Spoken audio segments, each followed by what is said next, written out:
नेहा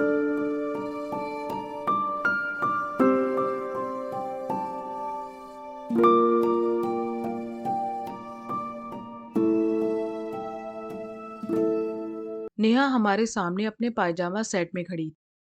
बारीक चेक का सलेटी पायजामा, सफेद कार्टून छपी टी शर्ट के साथ। उस पर बहुत ही फबरा था। उसके भीगे बाल उसके दोनों कंधों पर यहां वहां बिखरे हुए थे। चेहरे पर एक अलग ही ताजगी थी और उसके अंदर से एक भीनी भीनी सी सुगंध आ रही थी जो मुझे उसकी तरफ आकर्षित करने लगी। तभी उसके गुलाबी चेहरे पर अचानक असमंजस के भाव उमड़ पड़े और वो हम दोनों को अपने घर के दरवाजे पर यूं अचानक देखकर बोली, आप लोग यहाँ? क्या हुआ?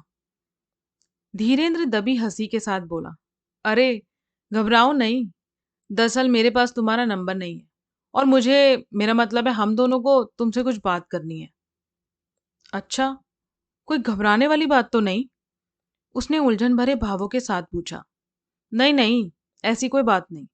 तुम बस ये बता दो कि तुम हमसे कब मिल सकती हो और साथ ही अपना फोन नंबर भी दे दो ताकि तुमसे कभी कोई बात करनी हो तो आसानी रहे और हमें यूं तुम्हारे घर आकर ना धमकना पड़े। धीरेन्द्र बड़ी सहजता से बोला, जब आप लोग दरवाजे तक आ ही गए हैं तो अंदर ही आ जाइए। जो बात है अभी कर लीजिए। वो दरवाजे से एक तरफ हटकर हमें रास्ता देती हुई बोली।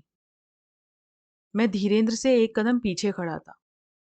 जिस समय वो ये सब बोल रही थी उस समय मेरा ध्यान उसकी बातों से हटकर उसके टपकते बालों पर चला गया। उसकी आगे की लटें उसके कंधों तक थी तो उसके पीछे के बाल उसकी कमर तक पहुंच रहे थे। आज मैं उसको जरा ध्यान से देख पा रहा था। कद लगभग 5 फीट 4 इंच रहा होगा। बाल बिल्कुल सीधे काले रंग के थे। रंग भी अच्छा खासा गोरा था जिसका हल्का पीलापन उसके नहाने के बाद निखरे सोने जैसा दमक रहा था। ऊंचा माथा, लंबी नाक, कत्थई आंखें और सुर्ख गुलाबी होठ मुझे उसकी तरफ निगाह जमाकर देखने को मजबूर कर रहे थे। तभी धीरेन्द्र ने मेरी तरफ मुड़कर देखा। बता, अभी बात करनी है या फिर बाद में? धीरेन्द्र की इस बात से मेरा ध्यान टूटा। जैसा तुझे ठीक लगे।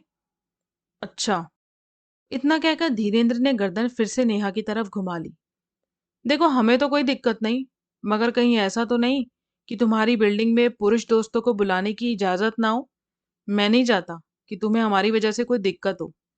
नहीं, ऐसा कुछ नहीं है, आप आइए, उसने कहा और अंदर चली गई। हम भी उसके पीछे पीछे अंदर चले गए।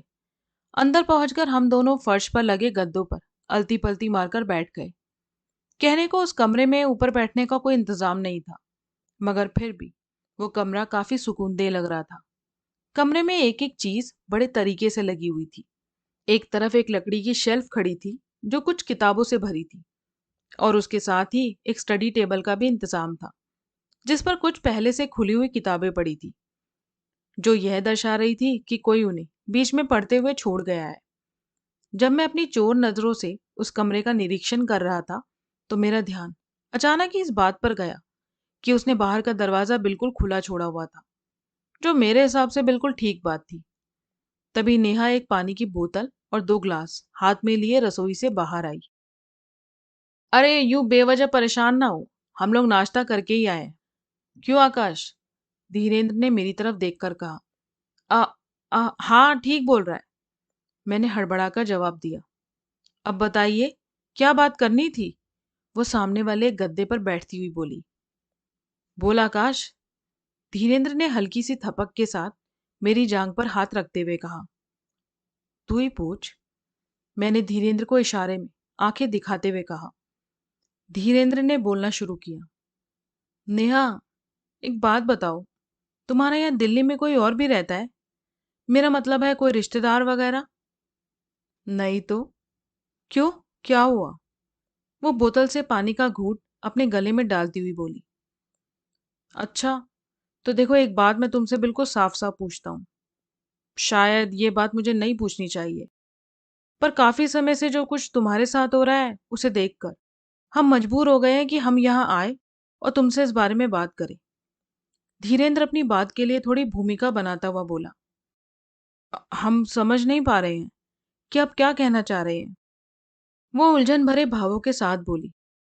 मैं कहना चाह रहा हूँ कि जैसा व्यवहार वो अजय सिंह शौकीन तुम्हारे साथ करता है, क्या कोई भी लड़का अपनी गर्लफ्रेंड के साथ ऐसा करता होगा? बताओ, धीरेन्द्र ने पूछा।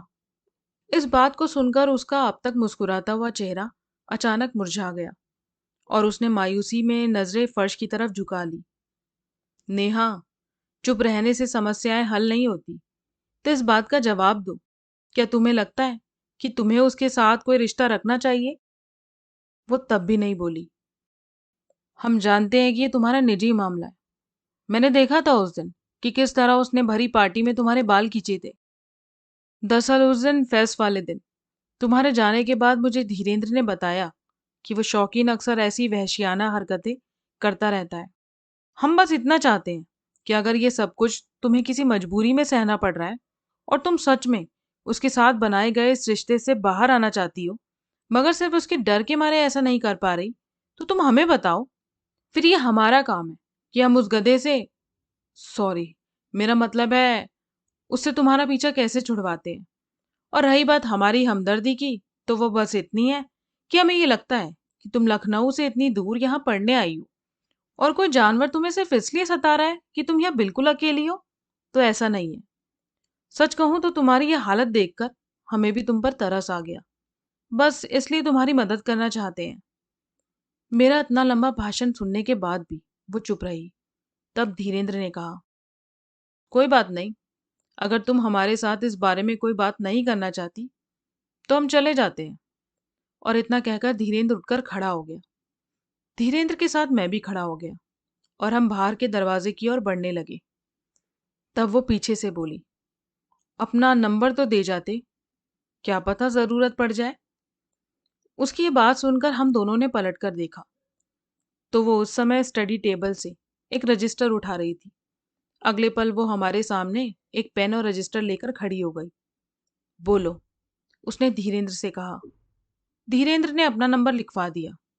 मुझे तब तक लग रहा था कि वो बस धीरेन्द्र का नंबर मांगकर रुक जाएगी, पर वो बोली, आप भी अपना नंबर लिखवा दीजिए। मैं पता नहीं क्यों अवाक सा रह गया, मगर धीरेन्द्र ने पटपट मेरा नंबर उसे लिखवा दिया। उस समय मेरे दिल में आया था कि मैं उससे कहूं कि तुम भी अपना नंबर दे दो, मगर हिम्मत नहीं हुई। फिर वो धीरेन्द्र की तरफ निगाह करके बोली, मेरा नंबर भी नोट कर लीजिए। जब उसने अपना नंबर बोलना शुरू किया तो मैं फौरन उसे अपने दिमाग में याद करने लगा ताकि बाद में सेव कर लूं। मुझे खुद नहीं पता कि मैं उसका नंबर इतने जत्नों के बाद क्यों पाना चाहता था। शायद मन के किसी कोने में मुझे वो पसंद आ गई थी। फिर हम दोनों उसके घर से बाहर निकलकर सीढ़ियां उतरने लगे। मैंने थोड़ी चालाकी से धीरेन्द्र को आगे उतरने का मौका दे दिया ताकि पीछे की सीढ़ियों पर उतरते हुए मैं नेहा का नंबर अपने फोन में सेव कर लूं। इस बात के बाद कई दिन बीत गए, मगर मुझे वो दृश्य बिल्कुल भी नहीं भूल रहा था जब नेहा को मैंने उसके दरवाजे पर देखा था। मुझे अब बार बार वो याद आ रही थी। वो किस तरह से बोल रही थी, कैसे वो हमारे सामने बैठी हुई थी, वो सब कुछ। मेरे मन में कई बार आया कि मैं ये बात धीरेन्द्र से साझा करूं कि वो बार बार मेरे ख्यालों में आकर मुझे परेशान कर रही है। फिर मैंने यह सोचकर ऐसा नहीं किया कि इस बात को सुनकर धीरेन्द्र मेरा मजाक उड़ाएगा। एक शाम जब मैं अपनी एड एजेंसी में बैठा हुआ अपना काम कर रहा था तो मेरे फोन पर बीप के साथ एक मैसेज आया, हाय। इस मैसेज को देखकर मैं चौंक गया। ये मैसेज नेहा के नंबर से आया था। मैं ये बात तो जानता था कि नेहा को ये बात नहीं पता होगी कि उसका नंबर पहले से मेरे फोन में मौजूद है। मैंने अनजान बनते हुए लिखा, कौन? हम नेहा, पहचाना? अच्छा, कहो कैसे याद किया? बात करने के लिए वजह होनी जरूरी है। नहीं तो। जिस वक्त मैं उन मैसेजेस का जवाब दे रहा था उस समय मेरी एड एजेंसी का मालिक मुझे घूर कर देखने लगा।